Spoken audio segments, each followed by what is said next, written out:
Hey, greetings all. I'm Dudley, and this is my channel, Gunner's Range. You can see I'm wearing my Marine Corps watch cap today because we've had some cold weather down here in Louisiana, and so I've got it on for that reason. And today I'm here with this video to try to answer, there's a couple of questions that come to mind. Is Donald Trump the president? Is the president misinformed or delusional? And to be honest, I'm beginning to think the answer is yes to both. Now, before I go any further with that, let me just point out, as I've said in my previous videos, I'm a retired Chief Warrant Officer for the United States Marine Corps.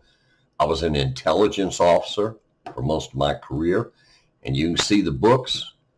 That's only about half my bookcases in the background there. And I spent the better part of my career studying the former Soviet Union and Russia. So I do have some knowledge. I think I have a fair amount of knowledge. In fact, to be honest, I think I have more knowledge about the Soviet Union and Russia than President Trump has.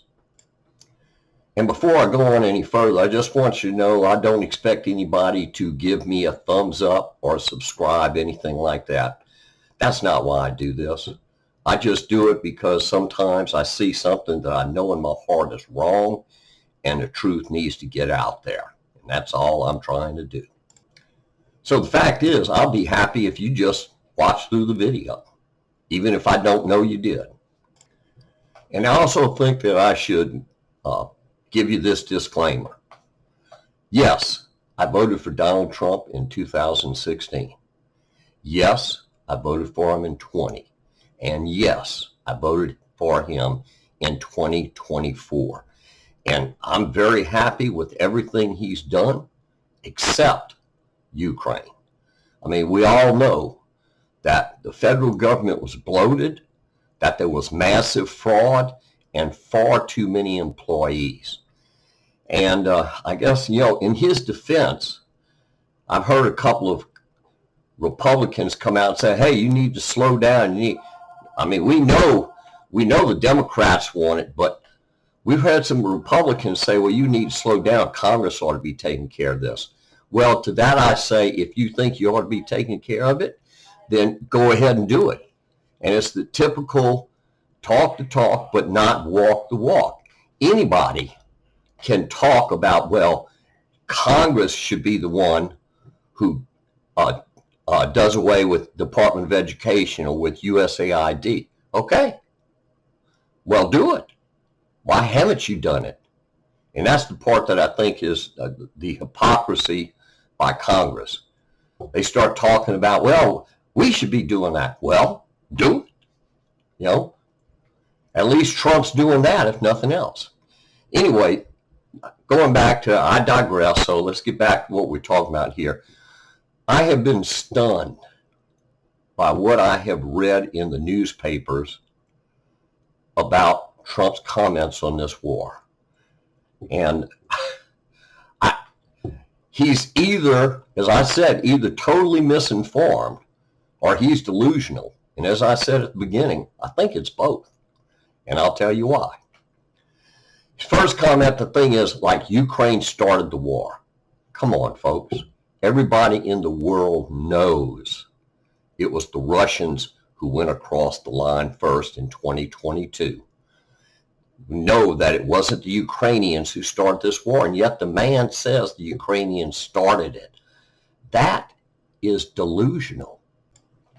Now, there's no doubt in my mind that, I think President Trump was sucker punched by Vladimir Putin somewhere back in 2016 or whatever, and has gotten to believe that Putin is the best thing in the world since sliced bread. But we all know better. I mean, when you look at what he's done, a country that hasn't just waged war against Ukrainian military, it's genocide. I mean, we all have seen what they've done. Attacking hospitals, schools, civilians. That's not waging war. That's genocide.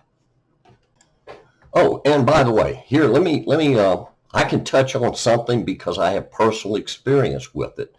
And that is President Trump's comment that Zelensky is a dictator. Well, the truth of the matter is that in 2015, after the fact is the war started in 2014. It didn't start in 22. It's been ongoing since 2014 when Russia annexed Crimea. And that's a fact. So when in 2015, I was in Kharkiv in July. And during that time period, I was there. That's when the Ukrainian parliament passed the law that said if martial law is declared, elections are suspended. Now, Zelensky was not president then. He was nowhere in the picture. But it still had to do with the Russians. And yet President Trump calls him a dictator. All Zelensky is doing is following the law that was passed before he was ever president of Ukraine. And that's more delusion on President Trump's part. I mean, I was there. I remember reading about it when I was there and hearing about it in the hotel I was staying in, the Ovis Hotel in Kharkiv, 4-star hotel. It was nice. I hope it's still there, but I digress again. But I remember the conversations about it. So it's not as if this just happened. Zelensky is no dictator. He did what was necessary for the country. He declared martial law. That doesn't make him a dictator. So again, that's delusion. I mean, it really is. The other thing that I thought was ridiculous, Trump saying that Zelensky has only a 4% favorability rating. Says who? Because I have subscriptions to both of the main Ukrainian newspapers, Ukrainska Pravda and Kiev Independent. And none of that is true. I don't know where President Trump got those numbers. That's probably disinformation from the Russians, from his buddy Putin. But the fact of the matter is that Zelensky's favorability rating as far as the war, the most recent poll said that 57% of Ukrainians, and this came out of the Ukrainska Pravda, 57% of Ukrainians support the way he's handled the war. In addition, another article pointed out, again from Ukraine, 63% of Ukrainian citizens say they do not want an election until the war is over. So for President Trump to say that Zelensky is a dictator because he's stopping elections, again, this goes back to, is he delusional or misinformed? I'm pretty sure he's been misinformed, but I'm also sure he's delusional. And another issue with the war is the times that President Trump has talked about, well, we've given the most money. Well, that's not true. If you put the European countries together, they've actually given far more than the U.S. has. But of course, that's the Russian disinformation part. I don't think people realize how much effort Russia has put into misinforming the people of the world. I mean, we know there have been, the FBI had last year pointed out that some bots were found or some other some other accounts were turned out to be Russian,